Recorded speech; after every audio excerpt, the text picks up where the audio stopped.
Ipinanganak at lumaki ako sa lugar kung saan maraming mahirap. Maraming hindi nakapagtapos at waring walang pag-asa sa buhay. Dito, nagsimula akong mangarap. Dahil alam ko na edukasyon ang aking magiging pundasyon upang matupad ko ang aking mga pangarap. Kaya ngayon, ay gusto kong tulungan ng aking mga kababayan. Kamag-aral, lalo na ang mga kabataang abuyun. Gusto kong itanim sa kanilang mga isipan kung gaano kaliwanag ang dulot ng edukasyon.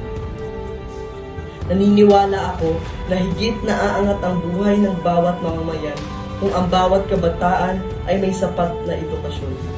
Nais kong maging katuwang ng ating paaralan sa paghawi ng daan upang ang bawat bata ay ating makalina.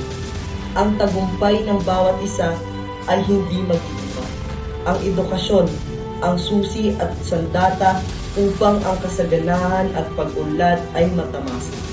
At kung ako ang tatanghalin bilang Mr. ANHS, ay isulong ko ang edukasyon sa bawat kabataang abuyun. At tatawagin ko itong Edoc Action.